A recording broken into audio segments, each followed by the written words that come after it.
The early 1930s were an incredible era for the birth of the Australian special. It was the start of the Depression.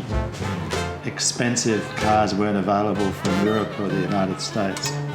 So people started building high-performance racing cars in Australia from the parts that they had during those depressed times. The greatest engine to use for specials in those days was the Ford Flathead V8. And so as the Ford Flathead V8 came out in 1932, as the years progressed, more and more interesting specials were being made and they were racing.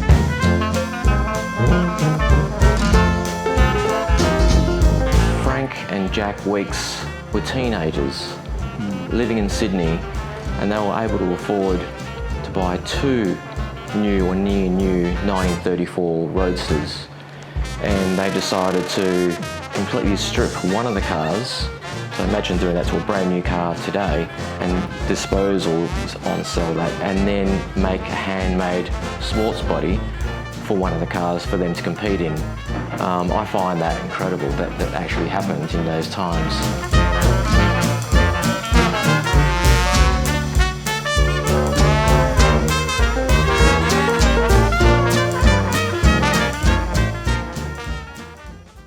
So the first time I saw the car, I'd bought a car storage business and it was sitting in a sea container for many years.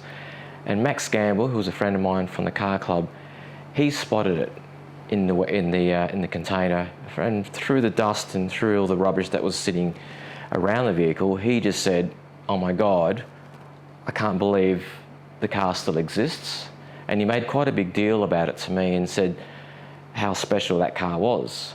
But when I met John Weeks and he started telling me some of the stories of the family road trips they did in the car, the fact that it was their everyday driver for 30 odd years, and the fact it had done a lot of competition and won trophies, and it'd been to Bathurst, all of that, and had a lot of photographic evidence of all those events through the years in Sydney and then over in Perth.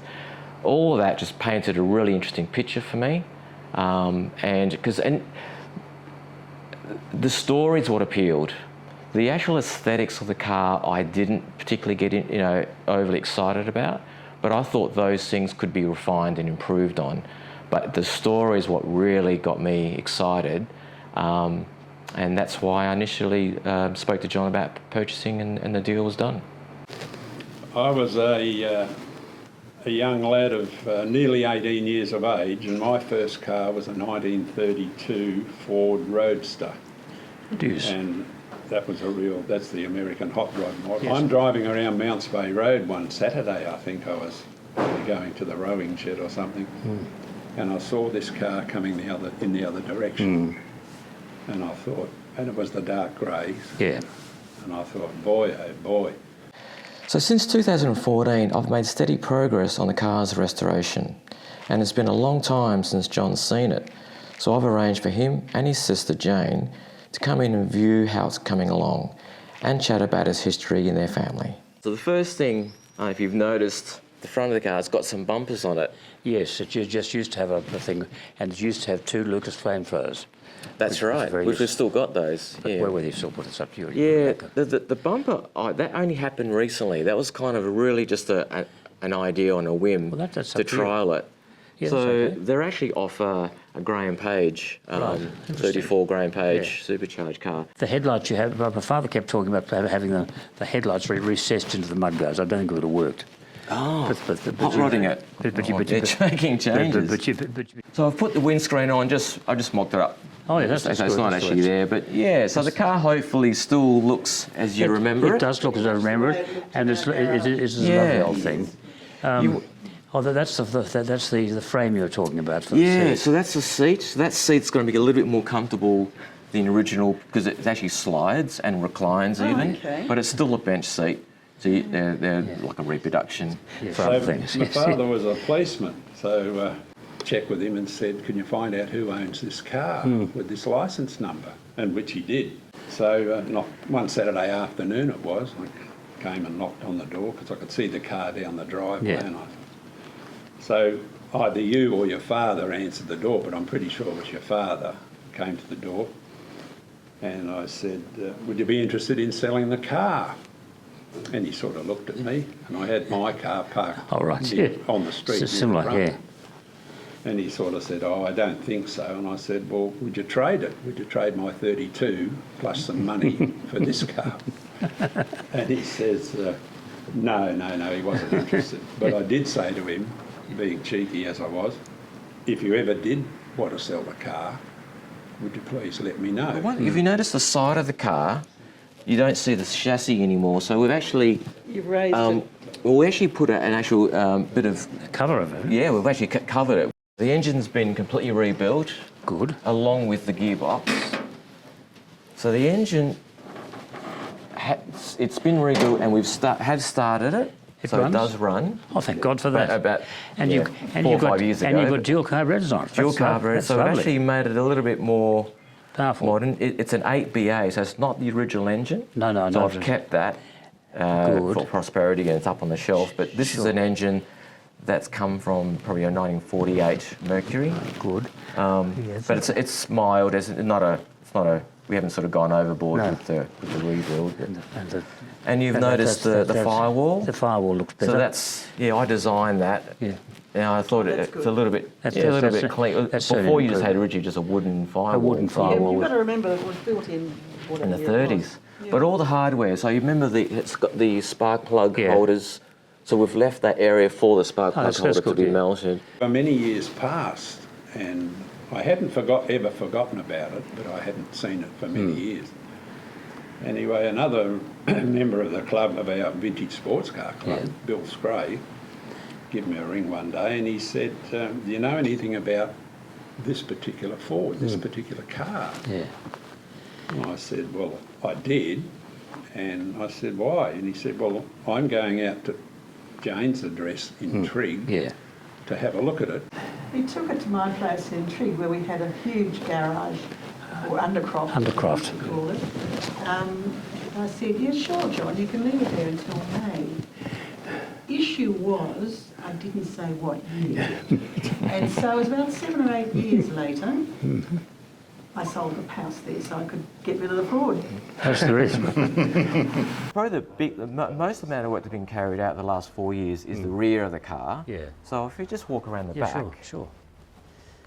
Because the rear of the car was what I found needed a little bit of refining. Yes, I can tell you what they were actually. But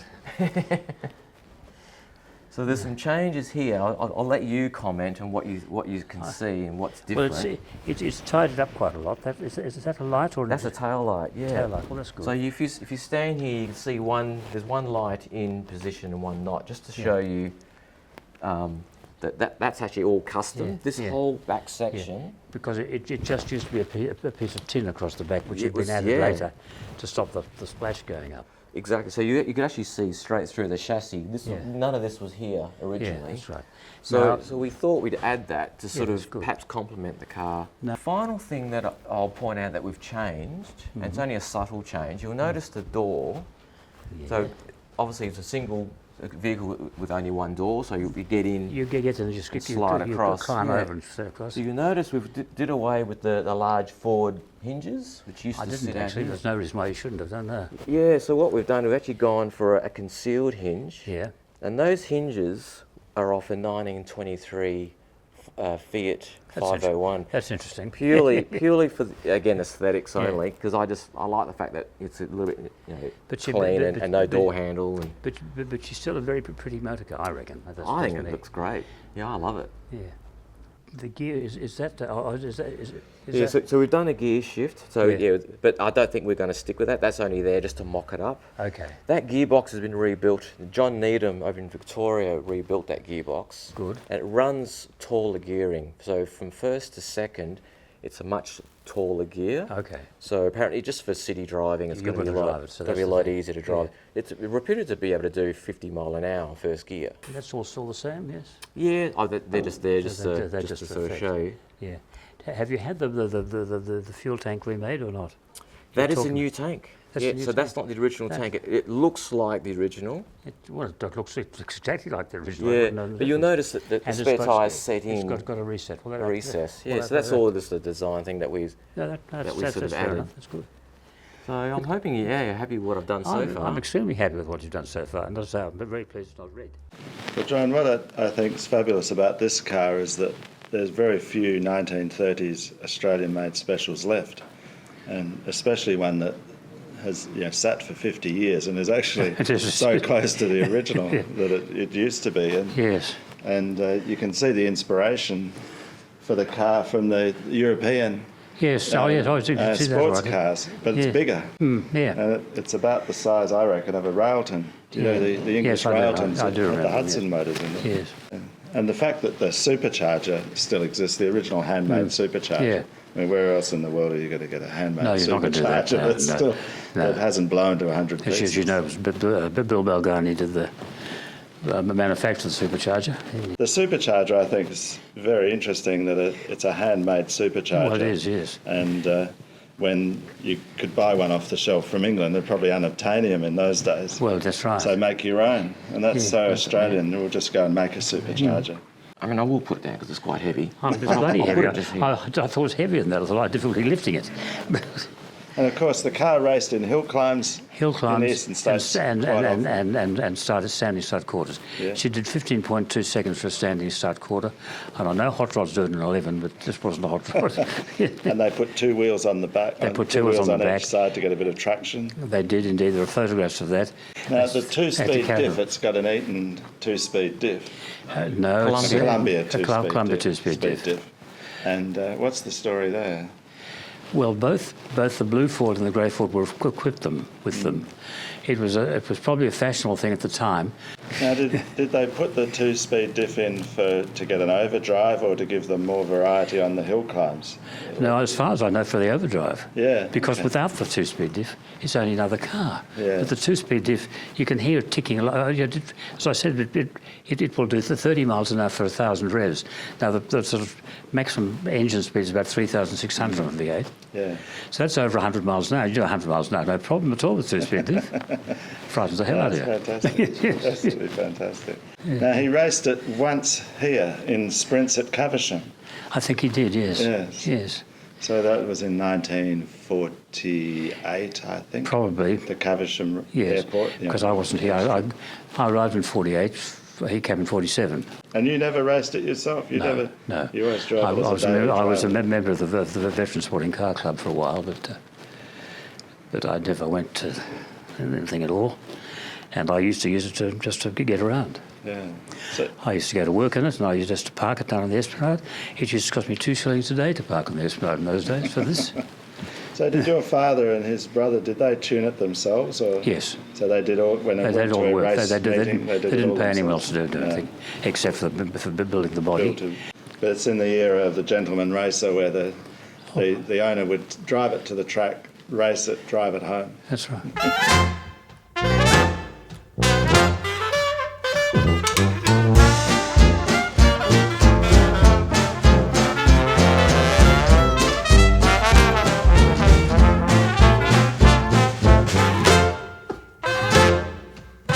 Saw it again until a few years later with Jack.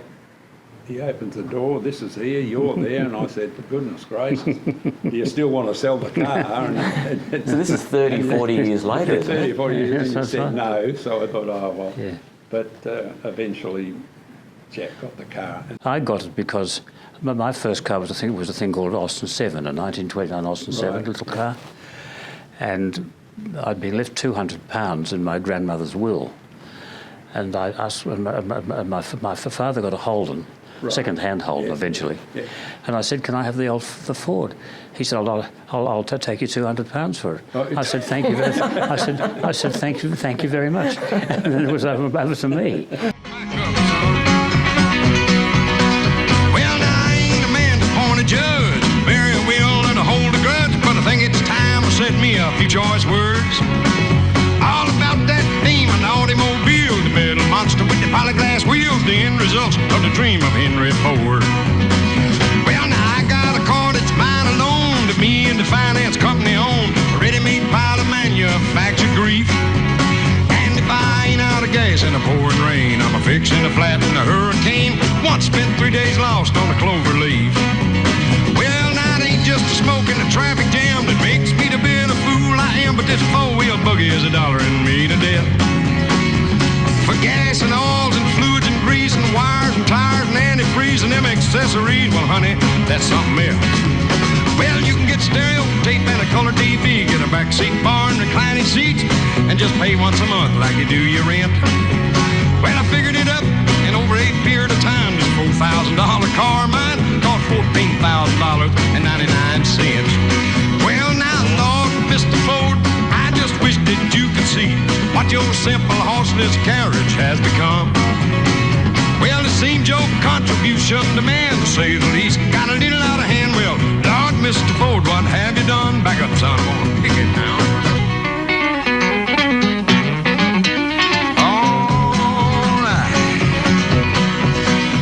But she's looking lovely now. It is. She truly is. Very, very good indeed. Great project, and Yeah.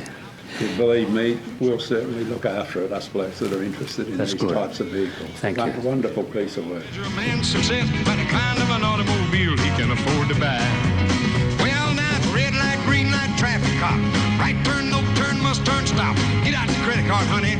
We done plumb out of gas.